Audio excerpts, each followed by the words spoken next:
Ah, olá a todos, me chamo Luiz Henrique e hoje, com a ajuda dos meus colegas de equipe, José Vitor e João Paulo, a gente vai explicar um pouco sobre banco de dados espaciais, né? Todos nós somos alunos do curso de Bacharelado de Sistema de Informação da Universidade Federal Rural de Pernambuco, Unidade Acadêmica de Serra Talhada.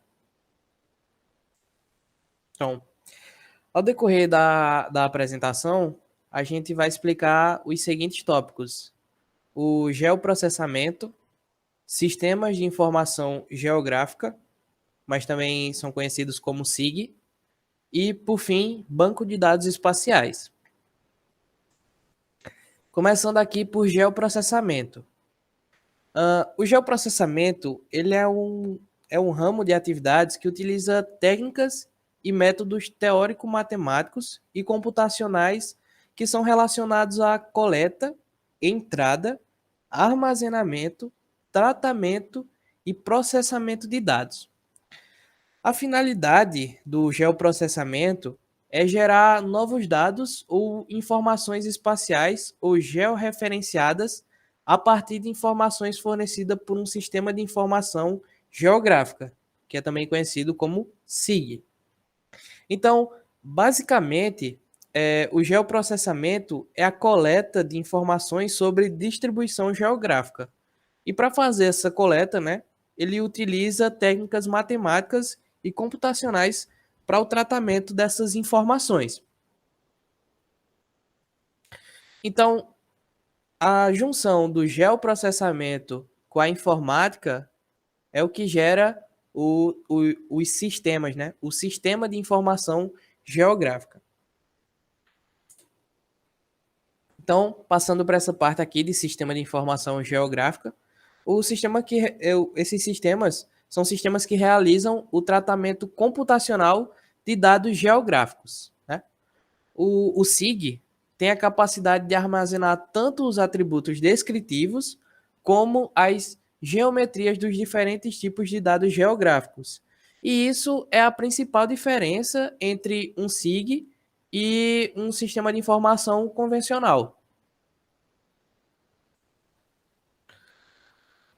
Ok, agora vamos falar um pouco aqui. Eu vou dar uma breve explicação sobre os componentes de um SIG. Né? Então, enquanto ambiente computacional, ele é composto por essa seguinte estrutura hierárquica. Nós temos aqui primeiro a interface com o usuário, né? Temos a interface, temos a entrada e integração dos dados, temos a consulta e análise espacial e a visualização e plotagem. Além disso, nós também temos essa gerência de dados espaciais, né? Essa parte aqui é onde fica o armazenamento e a recuperação dos dados.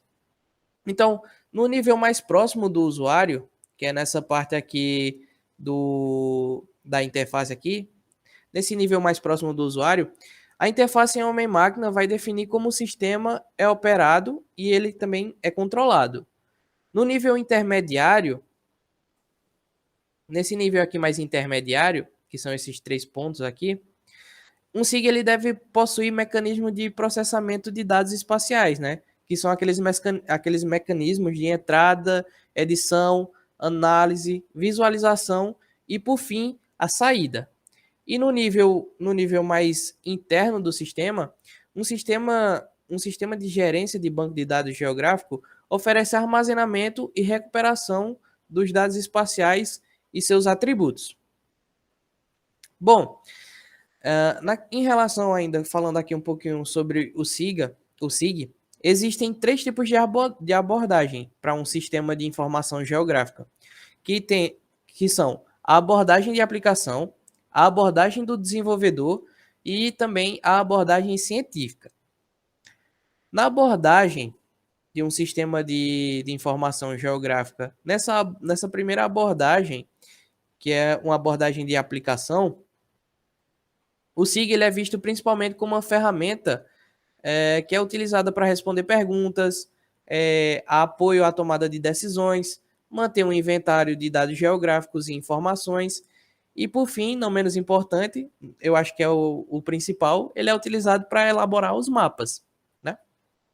Na abordagem de desenvolvedor, a preocupação já é voltada ali para o desenvolvimento do SIG, seja tanto desktop como web. Então, nessa parte do desenvolvedor, a, o foco principal é na melhoria, na refinação e na extensão da ferramenta em si, assim, da tecnologia do SIG em si. Na abordagem científica, procura integrar diferentes disciplinas, estudando métodos e técnicas de tratamento de informações espaciais. A abordagem científica, ela também está interessada nas consequências e implicações sociais do uso e difusão da tecnologia SIG. Então, galera, basicamente um SIG ele pode ser utilizado como ferramenta para a produção de mapas, como suporte para análise espacial de fenômenos e como um banco de dados geográfico, com a função de armazenamento e recuperação de informações espacial. Então, sempre que o onde ele aparece dentre as questões e problemas que precisam ser resolvidas por um sistema informatizado, então cabe ali uma oportunidade para considerar a adoção de um SIG. Aqui é uma imagem, né, que mostra uma interface de um SIG. Tem aqui o mapeamento, tem aqui as ferramentas. Enfim, é bem básico, é só para vocês terem a noção de como funciona a interface de um sistema de informação geográfica. Os tipos de entrada de dados. Bom, são basicamente três tipos de entrada de dados básicas para um SIG. Né? Temos a primeira, que é o sensoriamento remoto. Como é que ele funciona? As informações no sensoriamento remoto, elas podem ser obtidas através de radiação eletromagnética. Ela pode ser gerada por fontes naturais, como o Sol, ou então ela também pode ser gerada por fontes artificiais, né? Como, por exemplo, o radar. Então, elas são apresentadas na forma de imagem, sendo mais utilizadas atualmente aquelas captadas por sensores ópticos orbitais, localizados em satélites. Temos o levantamento topográfico. Né? No levantamento topográfico, é feito ali a medição e representação em forma de planta ou de carta de todas as características da superfície de um terreno. E por fim, temos na verdade, esse daqui não era sensoriamento remoto. Esse daqui é aerofotogramétrica. Eu troquei os nomes aqui. Mas enfim, nessa parte aqui do aerofotogramétrica, como é que funciona? Tem o voo fotogramétrico, e esse voo ele é realizado por uma aeronave, né? Pelo menos antigamente, hoje em dia com os drones. Então, hoje em dia acontece mais com os drones. E nesses drones ou nessas aeronaves é acoplado uma câmera fotogramétrica que cobre toda a área a ser mapeada por o drone ou a aeronave, né? Hoje é mais comum ser utilizado os drones, até porque é mais barato. Bom, alguns SIGs disponíveis, eu separei esses dois aqui, são bem utilizados. Temos o GVSIG, ele é um software livre com a licença GNU e GPL, que permite o uso livre. E também ele está disponível para várias plataformas. Tem Windows, tem Linux, tem macOS X, enfim. E também temos esse outro, que é o Quantum X. Também é um software livre e de código aberto. Agora passando para a parte de banco de dados espaciais, né? Temos aqui os dados em um SIG. Temos os dados em um SIG, os matriciais, né? Então, nessa parte aqui, essa representação, o espaço ele é representado como uma matriz P que contém dois elementos, M, que é o número de colunas, e N, o número de linhas. Além disso, temos aqui as células, que são esses quadradinhos, e temos a resolução. Aqui são as colunas e aqui o número de linhas, né? Então, as representações matriciais, elas são caracterizadas pela resolução de cada elemento da grade. Ou seja, a extensão nas direções horizontal e vertical de cada elemento da matriz, quando mapeado para a área da superfície da Terra que representa. No caso das imagens que são de satélite, esses parâmetros equivalem à resolução espacial da imagem. Temos aqui os dados de um SIG, temos os vetoriais. Então, as estruturas vetoriais, elas são responsáveis por representar as coordenadas nas fronteiras de cada entidade geográfica. E como é que elas são representadas, né? Os dados são utilizados de três formas primitivas básicas, que são os pontos, as linhas e os polígonos. Temos aqui os pontos, são só essas bolinhas pretas. Temos aqui as linhas, que são esses traçados aqui, ó. E temos também o polígono, que é a junção dos dois, do ponto e das linhas. Bom, eu trouxe aqui uma imagem que mostra os dois tipos de dados, os vetoriais e os matriciais. O vetorial aqui, ó, podem ver como é que é a representação dele em linha. E temos também no matricial, como seria essa representação de linha. Seria dessa forma aqui no matricial. Os pontos, eles podem ser assim, ou podem ser assim também, literalmente um ponto, não é uma cruzinha, um mais. Enfim, no vetorial, os pontos são representados assim, e no matricial são representados dessa forma. E o polígono é representado dessa forminha aqui, ó, no vetorial. E no matricial, ele é representado como se fosse um Lego, como se estivesse encaixando algumas peças. Vamos lá. Continuando aqui. Vamos explicar agora sobre os dados de um SIG, na parte vetorial, sobre os pontos. As entidades representadas por objeto do tipo ponto são aquelas que não possuem dimensões significativas de acordo com a escala que está sendo em uso. Então, aqui temos o ponto, temos as coordenadas, o nome do que aquela coordenada está representando, diretoria, enfim. Temos as linhas. As entidades que são representadas por objeto do tipo linha são aquelas que possuem a distribuição espacial linear, como, por exemplo, as ruas, rodovias, estradas de ferros, cabos telefônicos, rios, etc. Aqui, a forma como são representados aqui, tem consumidor, usina, torre, poste, enfim. E temos também os polígonos, né? Os limites das entidades, elas podem ser definidos originalmente pelos próprios fenômenos, como, por exemplo, um lago ou então uma região costeira, né? Então, já fica ali meio que definido. Ou então, ela também pode ter sido criada por um homem, né? Que são os limites de município, área de reserva florestal.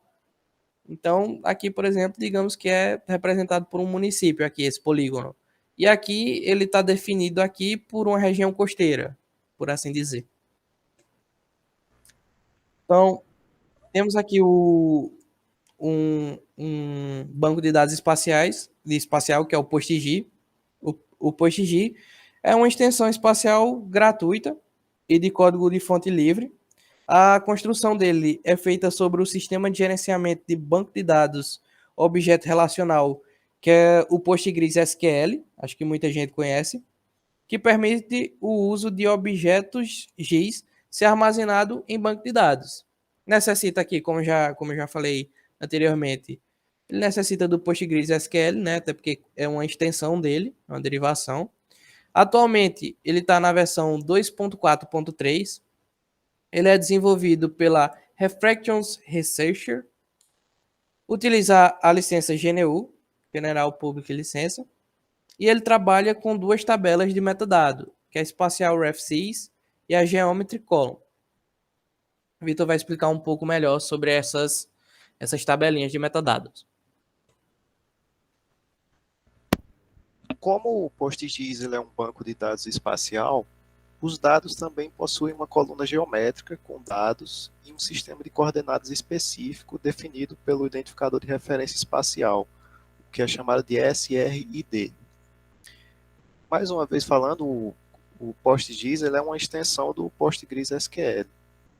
E ele permite que esses objetos eles sejam de sistema geográfico, eles sejam armazenados em um banco de dados.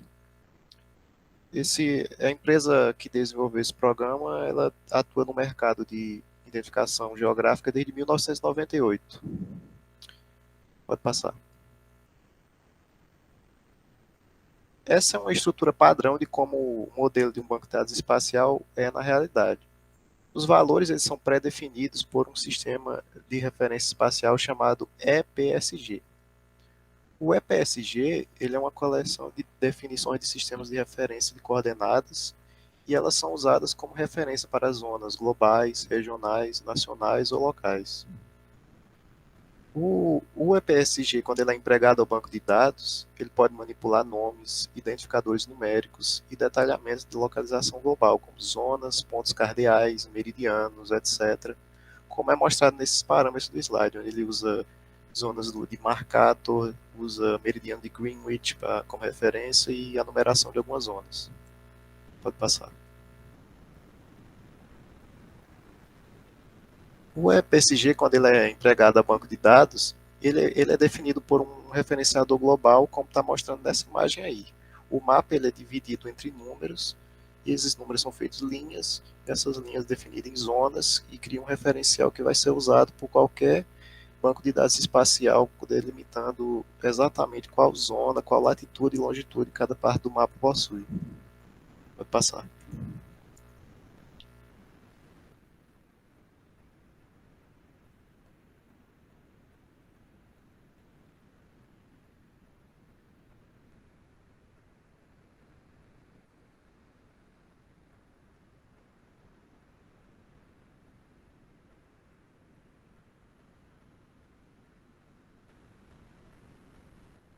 Segunda tabela de metadados é a tabela da geometria. Ela que vai tratar das definições de objetos ou áreas do mundo real, representando eles por recursos geométricos, sejam eles pontos, linhas, polígonos, polígonos com buracos e até coleções, além da possibilidade de atribuir nomes e coordenadas a determinados espaços. A tabela é composta por pontos, linhas, polígonos, além da possibilidade de atribuir nomes e coordenadas a determinados espaços. Próximo. Essa figura aí, ela mostra como podem ser organizados todos esses dados em tabelas, fazendo a distinção dos locais por nome, tipo e a forma geométrica empregada, como é mostrado na última coluna ali, ó, ponto, ponto, multipolígono, etc. Passa.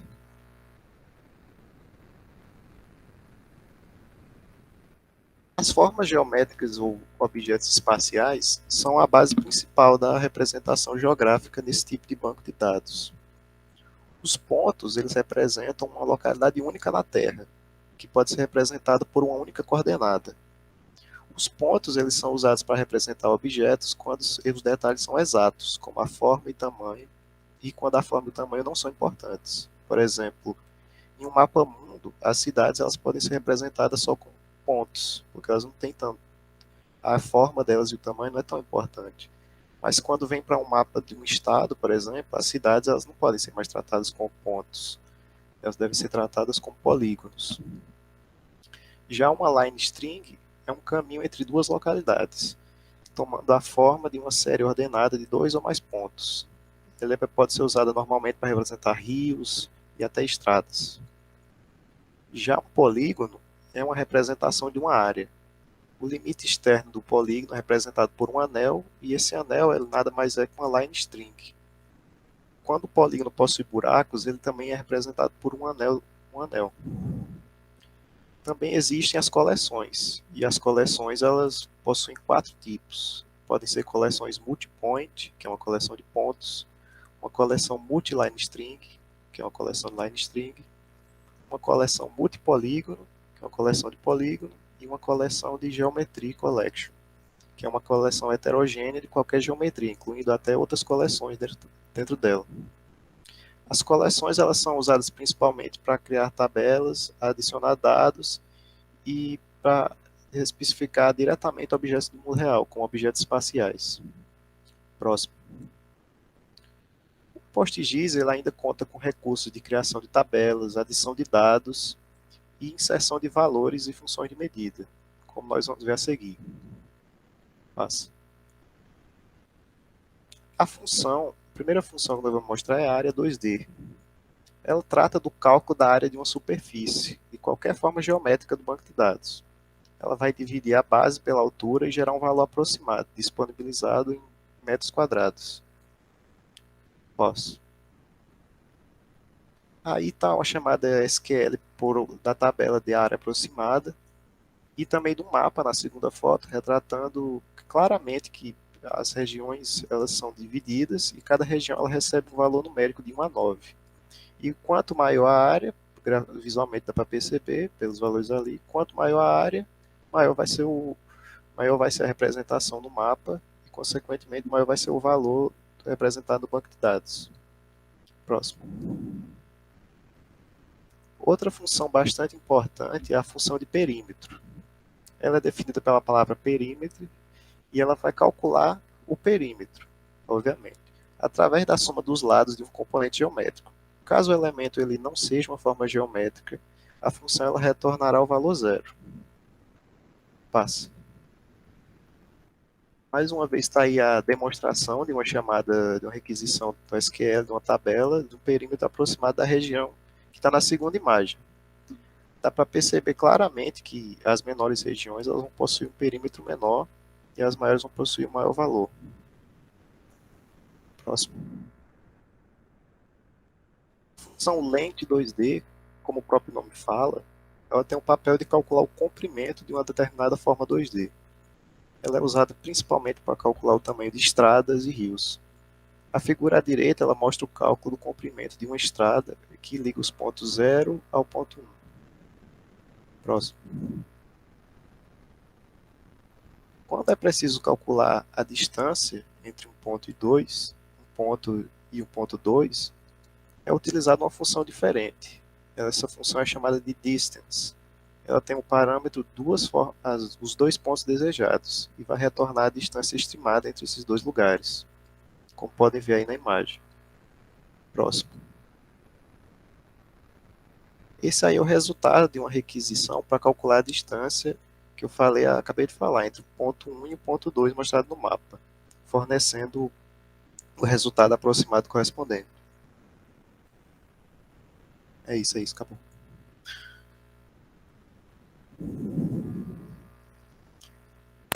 Ok, pessoal. Agora a gente vai dar continuidade com a parte de João Paulo, logo em seguida.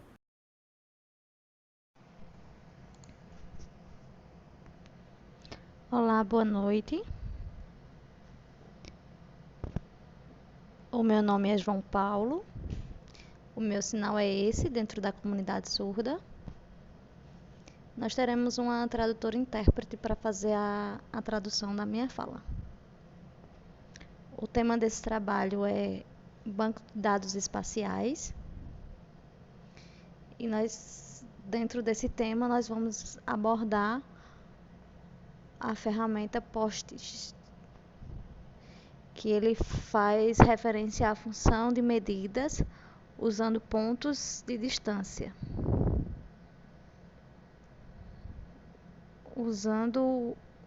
com base na geometria. E aí a gente pode observar aqui ao lado uma tabela com números em ordem crescente e a distância referida ao lado. No mapa que estamos vendo aqui, na cor verde, a gente consegue encontrar enumerado alguns pontos. E esses pontos estão devidamente relacionados em uma tabela. Por exemplo, se a gente escolher o ponto 5, a gente consegue visualizar no mapa onde ele está. E na tabela a gente consegue fazer a referência em que ponto, em que distância ele está.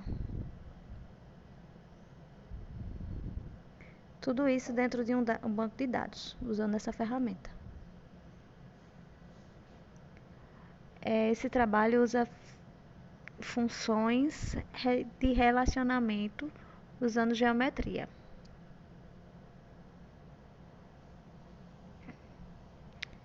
E aí a gente pode estabelecer vários pontos e mapeá-los em uma tabela. O mapa aqui está ilustrando o ponto 5 da tabela anterior. E aí a gente consegue ver um ponto de distância que, no caso, passaria por esse ponto. Por exemplo, o ID 5, ele tem uma distância de tal ponto a tal ponto que faz um percurso ali no ponto 5. E aí, dependendo do ponto que a gente escolher, a gente consegue fazer a referência na tabela. E esse trabalho, ele usa uma função de relacionamento com a geometria. E a gente consegue fazer os intersects referenciando outros pontos também. Por exemplo, se eu vou para um lugar, eu consigo ver na tabela qual a referência, qual é o ponto. Por exemplo, eu tenho um ponto 5, e aqui a gente percebe uma linha vermelha abaixo no mapa, na parte inferior, que eu consigo fazer um trajeto, por exemplo, para uma viagem de um ponto a outro. Tudo isso eu consigo acessar através do banco de dados. Por exemplo, qualquer ID que eu escolher, qualquer número que eu possa vir a escolher, eu consigo fazer a referência tanto na tabela quanto no mapa. E aí, trabalhando o relacionamento geométrico desse conceito, vocês podem observar aqui a escolha de dois pontos no mapa. E eu consigo calcular a distância, essa distância que está em uma linha vermelha.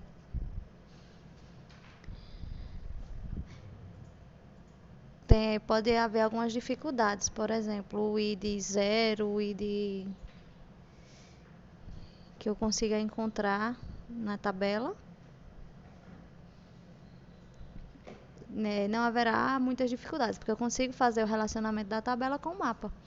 Por exemplo, aqui foi escolhido o ponto 3 e o ponto 44, por exemplo.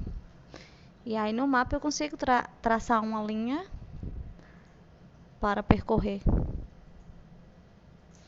esse mapa verde. Aqui vocês podem observar que ele tem vários números, vários pontos pré-determinados. E aí na tabela a gente consegue ver todos os pontos ordenados e a sua devida localização. Vocês podem observar que nessa tabela a gente tem alguns pontos que estão destacados na cor amarela. Por exemplo, o número 3, o número 13, 5, entre outros. E aí no mapa você consegue visualizar a parte verde. E esses que a gente destacou em amarelo na tabela é o percurso pelo qual a gente consegue fazer o deslocamento de um ponto ao outro. Por exemplo, aqui a gente tem indo no ponto 3 até o ponto 44. A gente vai passar pelo 5, pelo 18, 17, entre outros. Na tabela do banco de dados é apenas para a gente saber todas as localizações desses pontos.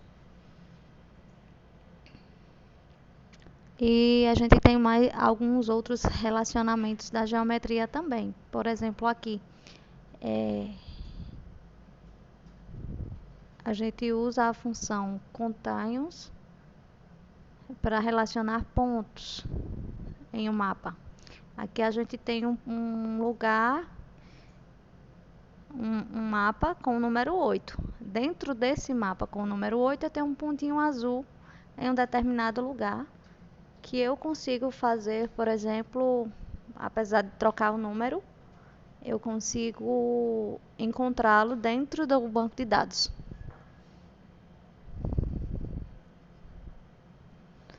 Pode ser o número 8, o número 12, o número 9, qualquer número que seja. Se tiver um ponto de referência, eu consigo encontrá-lo dentro do banco de dados.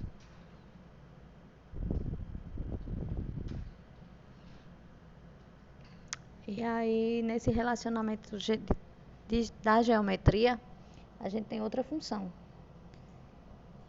Vocês podem observar que aqui é o mesmo mapa com o número 8, só que temos um ponto um pouco ao lado desse mapa, em um outro local, e uma posição na tabela de banco de dados.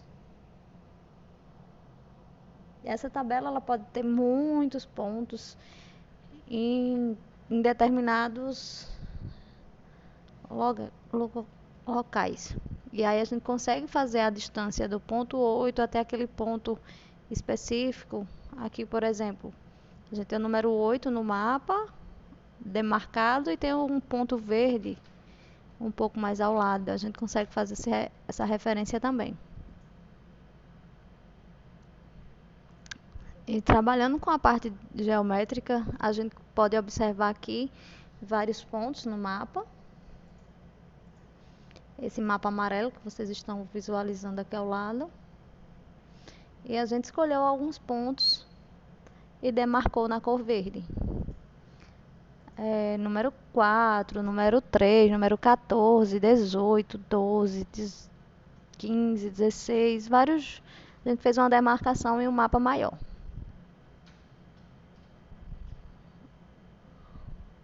E aí, eu poderia ter escolhido qualquer um outro número, que como está dentro de um banco de dados, com o auxílio de um computador, com internet,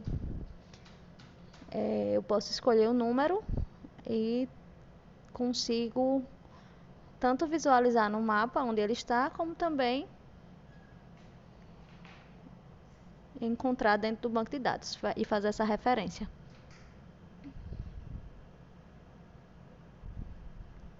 A gente visualiza bastante a parte geométrica na escolha de pontos, tanto aqui no mapa, nessa parte verde que vocês podem observar, que está demarcada. Em vermelho, dentro desse contexto, a gente escolheu outros números e demarcou de vermelho. Então, vocês podem perceber que temos aqui alguns pontos vermelhos e eles estão todos estão compondo a tabela, e a gente fez a demarcação de alguns pontos específicos que estão no mapa na cor vermelha. Número 3, número 4, o 11, o 13 e o 16. Essa cor amarela ela está indicando que a gente fez outra escolha. Dentro do banco de dados, a gente selecionou outros.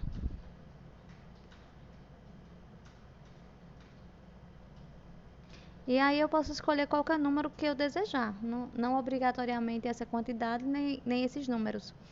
Porque se for um número que estiver listado no banco de dados, a gente consegue rapidamente encontrá-lo.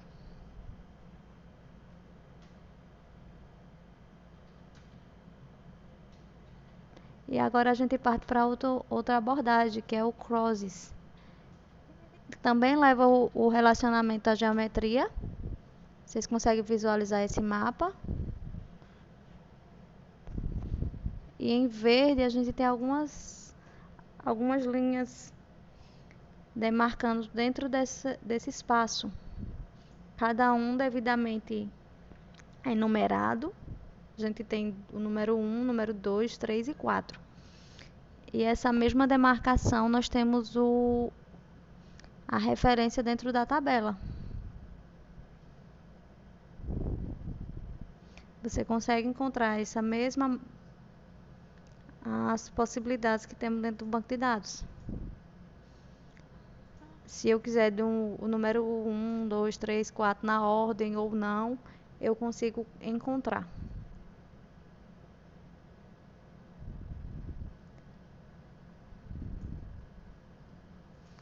O relacionamento da geometria, usando essa metodologia do Crosses, a gente tem um mapa maior e temos aí o ponto 3 demarcado em um espaço. que pode ser, a gente pode ter o 1, o 2, o 3, independente do número que eu escolha, eu consigo localizar. Tudo através do banco de dados, porque vai estar lá na tabela. E toda referência a esse espaço, se ela estiver devidamente preenchida, eu consigo encontrá-lo. Usando essa ferramenta que é o Postgres. E é necessário que a gente tenha acesso à internet para utilizar. Nesse trabalho de relacionamento com geometria, usando crosses, a gente consegue perceber aqui a tabela com algumas demarcações em amarelo.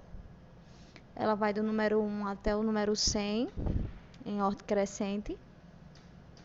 E em amarelo a gente tem 6 números selecionados. 6 pontos que estão relacionados ao mapa.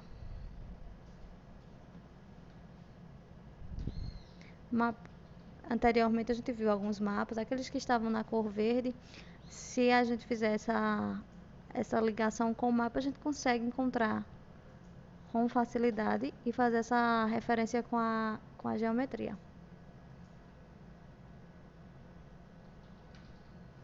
Também usando essa metodologia, a gente consegue ver aqui vários pontos no mapa. Estão destacados em vermelho.